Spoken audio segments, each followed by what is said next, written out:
Okay, ladies and gentlemen, here it is, my current iMac. I'm a couple of versions behind, but as you can see, it's very consistent with most Apple products. Comes with basically Apple display, everything's built in, keyboard, and of course, mouse, also by Apple, single button. And it's basically been consistent ever since the first iMacs came out pretty much years ago, as well as the original PowerPCs from Apple back in 1984, or the first Macintosh computers. And this has been real consistent, where everything that Apple has made has been consistent, where, hey, guess what? The OS and the machine are both built by Apple to make sure everything works perfectly fine, highest compatibility, meaning, hey, guess what? You buy an Apple product or anything with Mac OS on it, you know it's gonna work because everything is actually made by Apple, and this has always been the truth. That is, except for stuff that was made by Power Computing and other Mac clones like the one here. As you can see, it's actually almost a regular desktop PC from back in the day. And I even have regular standard computer parts on here. Standard mouse, and actually a keyboard. And if you notice, there's an Acer keyboard and a Microsoft mouse hooked up to a computer that's actually compatible with Apple software.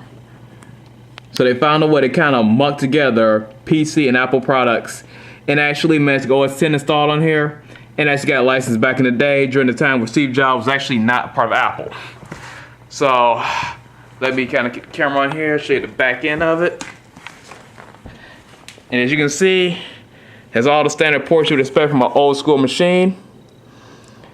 Even a nice little Apple product add in there for the audio. But they have the standard keyboard and mouse ports. And even some expansion ports here. And I believe this is probably for Apple's proprietary phone stuff as well, based on the icon I see here. Parallel port here, and even the game ports. Let's use a regular game controller, like the one I have here from back in the day, to go with it. So this is what game controllers look like back in the 90s. As you can see, they actually try to simulate the standard Super Nintendo look and feel. Two shoulder buttons there, and then of course for action buttons, and then the turbo button right there in the center. Because obviously they say, hey, you know, if you want to start a game, you hit enter. Okay, guys, I actually get the iMac. This humongous Mac to work, old school version to work. Turns out to use my camera phone because for some reason it won't work with my projector, and my regular HD camera does not want to work with this CRT monitor. So without further ado, I go ahead and hit the power button right here. And yes, it is a traditional Mac sound you just heard. And once again, I apologize for the flickering, but this is pretty much the best I can do to limit that with the CRT monitor, because once again, it would not pick up at all on my projector. Where you guys go, you see the old boot screen of Mac OS 9. And as you can tell, I have a very old Acer keyboard. Pull this boy over. A mouse by Microsoft on an old Mac. Back in the day, this would never have flew with the official release. See the little startup icons at the bottom of the screen. Once again, I apologize for the early recording.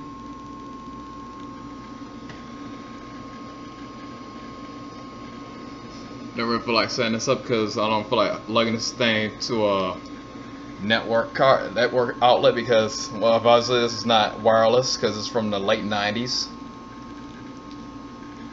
So quick time, everything else, and oh, remember this AOL. Yeah, so let me go ahead and close this bit of nastiness now. So go to File, and so as you can see, have your desktop here. It looks very much like the GNOME desktop you see in Linux environments. Some little applications that I put on here. For just fun, let's see what iTunes looks like back in the day. So I'm about to load up iTunes version 2. And even back then, even iTunes had a little class to it. Little artsy feel to it, even back then. iTunes 2 from 2002. Quit that. Let's go to Sherlock. Shows what Sherlock 2 looked like before OS X. So basically, you had the icons. You can check your hard drive, check the internet for people, go to different e-stores and online sites for shopping, your news sites, Apple's own website for information about their products, help guides, as well as apple.com, encyclopedia, and then your own personal side stuff. So I'll go to hard drive real quick, see what type of files I got on here. So I'll type in games, see what games are on here.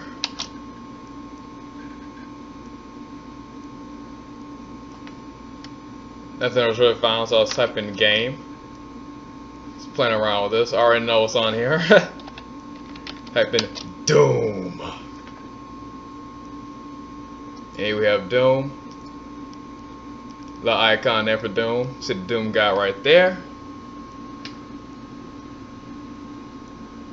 So Doom 2 was on here, so I'll double click that.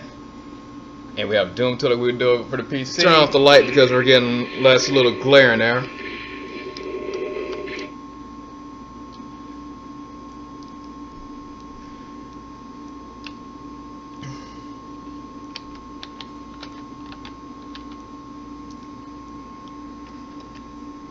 Looks very much like the old version of it. Okay, you have your guide mode. And this one thing that sucks about this game, or this version of it, control doesn't shoot. To shoot, you have to press F. See that? Had to press F. Other than that, though, speed is actually real responsive. Sounds are all there, but of course you'll notice with no music, but it's probably a good thing because I don't want YouTube to flag this video. Okay, at this point I'll go ahead and close Sherlock. Of course, have QuickTime. Looks just like it does today. Nothing's really changed to that interface. So I'll quit that. Just gotta play around with some of that's on here. See, I have recent documents you can open up easily. Recent apps. What's NIH image? This is actually a monochrome art program. So this is probably from one of the very, very old Apple machines.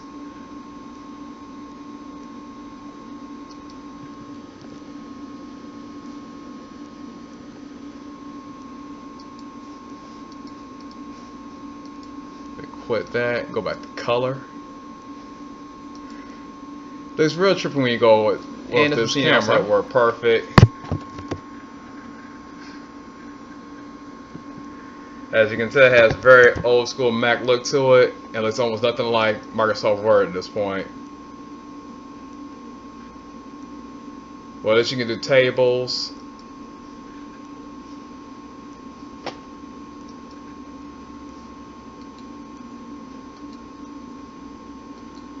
And of course, left click on it doesn't do anything. Let's go to save as. Just for giggles, what file types we have to choose from. Yep, Word is not in here. You have rich text format, Word perfect. As that was probably a very old version of it, so cancel this. Quit. Don't save it. Not using it. I also had an old browser. That's what this browser looked like. I believe this is probably Netscape. Actually, to laugh out loud, yes. Internet Explorer for the Mac.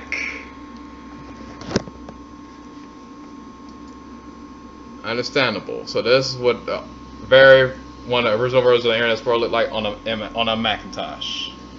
Ooh, scary. Alright, let me close out of this. Stop messing around. Alright. Shut this boy down. As you can tell, it shuts down very quickly and easily. Okay, well, it wasn't quite a 30-year anniversary. Well, it wasn't quite 30 years old. It was a little over. That machine was almost 15 years old, so that's about half a 30. So I guess it's close enough for the 30th Mac anniversary. But yeah, that shows you how the Mac OS changed tremendously, because you saw the interface look like back then. It looked very much like the GNOME interface. While now it actually looks totally different from like a GNOME interface, as you can tell, because you have your docks down here. And of course you have your icons to the side, very bright and colorful, like you will see in Windows XP and beyond. Hint, hint, wink, wink. XP was the first version of Windows that came out with this right after this version of OS X, after OS X was initially released. So yeah, as you can see, macOS has changed a lot. Design has changed a lot on the actual hardware itself. And of course, Apple, to keep their prestigious image, pretty much said, guess what, from now on, nobody can copy off their products and use it on any generic hardware, because they want to keep the look and feel of everything from the hardware to the software they integrate together. That's basically how they want to do it. At this point, I think I'll finally go ahead and end this video and talk to everybody later on.